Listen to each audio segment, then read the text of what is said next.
So, I was just taking a morning stroll here in this beautiful park in Putrajaya, and I was reflecting on all the things that I've been going through in the last few weeks, or few months to be precise. And I thought I just want to share with all of you the things that I've been going through, and hopefully it will resonate to any one of you out there. So, just to put this into context, I recently just quit my job as a junior doctor. Here in Malaysia, we call it housemanship. And usually, it takes about 2 years to complete. And to be fair, it was one of the biggest and hardest decisions that I've ever made. I'll make a separate video about the thought process behind the decision, but I've been thinking about it almost every day for the last 4 months because I know once I choose to resign from this career, the whole course of my life will change. Because as you all know, once you enter this medical field, you're in this game for the long haul. From the moment you enter medical school as a medical student, then you enter housemanship, a medical officer, and specialist, and consultant, and professorship. The list goes on and on and on as you climb the ladder of success. And it wasn't an easy decision for me.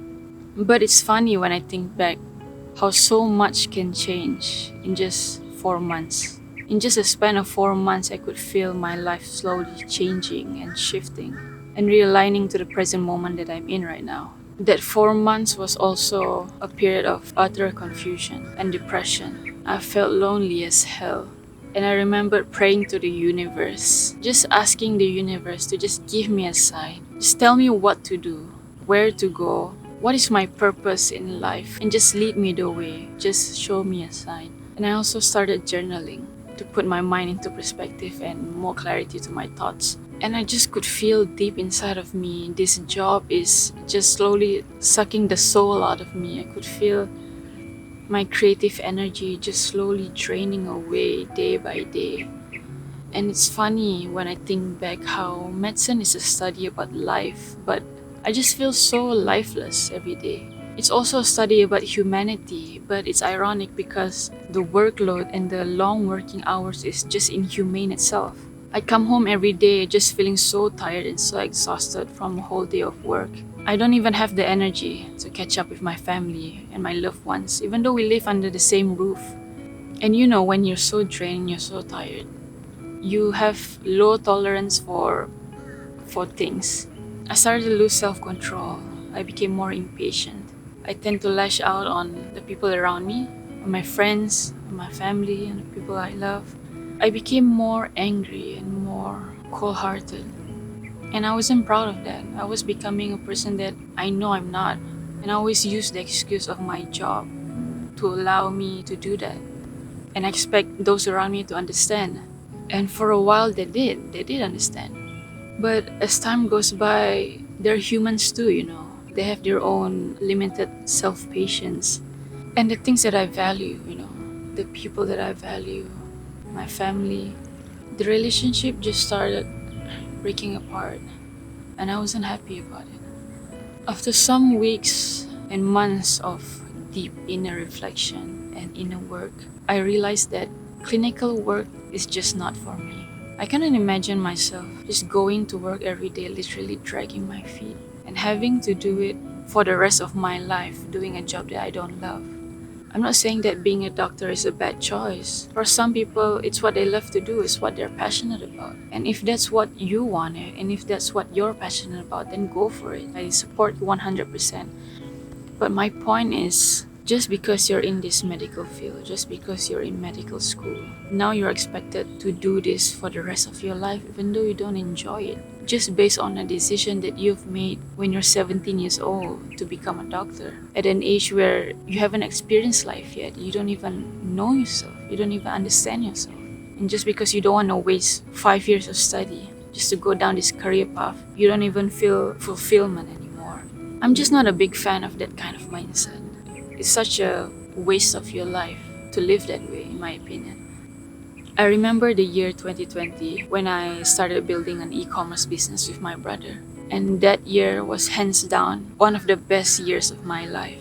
For me, that period was a period of self-expansion and self-growth. I've learned so much in just 1 year. Not only about the business itself, but I learned so much about myself, what I was good at, about my hidden talents, what I want and what I love, also what I hate and what I don't want out of life.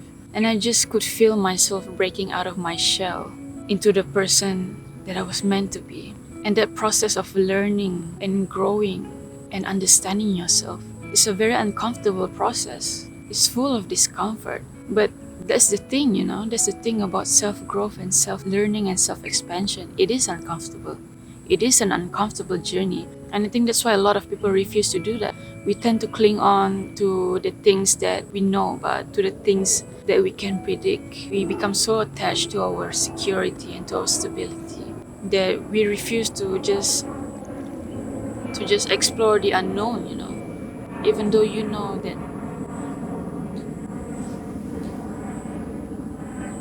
there's a plane up there.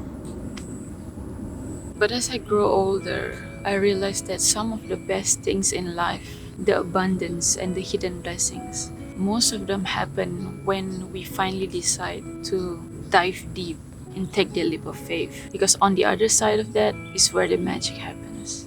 Some of the best things in life happens when you take that risk, when you decide to go on an adventure, to explore the beauty of what life has to offer.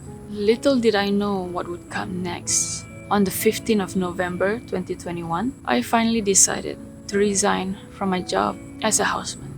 I handed in my 1-month resignation notice. I worked for another 1 month before I finally took off my stethoscope that has been hanging around my neck like a noose.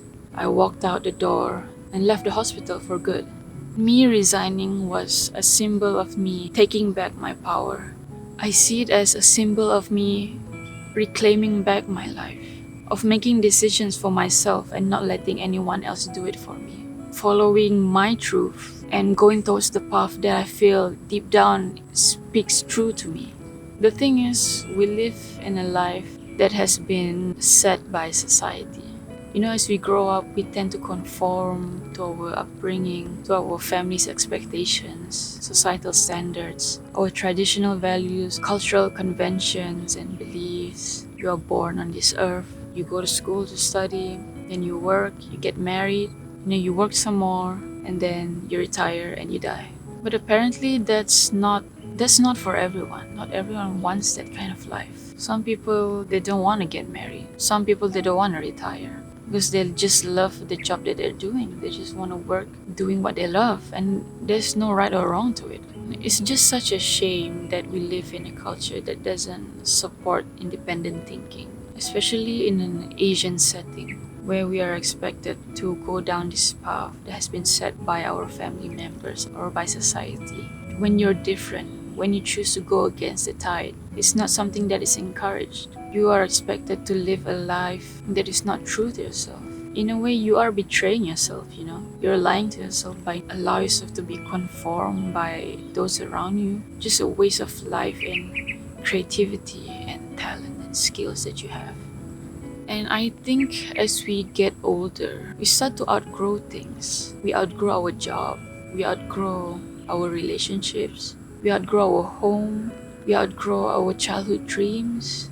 But that's life, That's the process of growing, of maturing, shedding the old skin and growing into the new. Nothing in this life is fixed.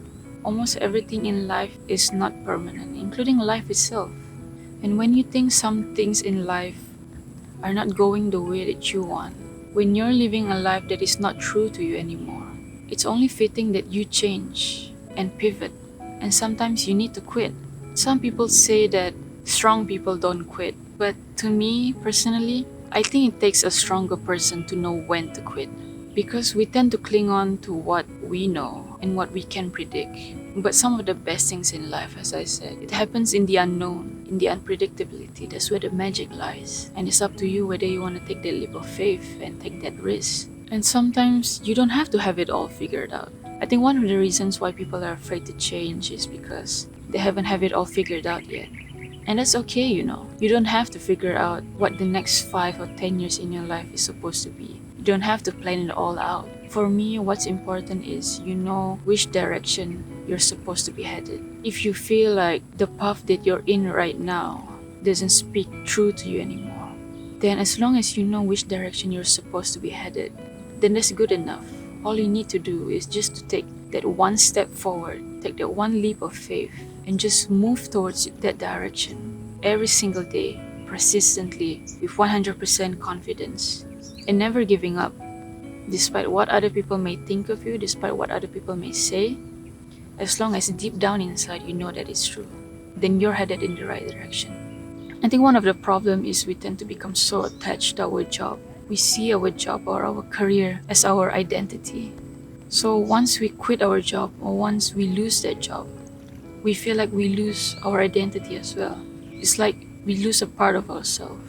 And the thing is, you are not your job. You are not what you do for a living. You are a living, breathing person who wants nothing more than to experience the beauty of life, to be immersed in the depths of what this life can bring.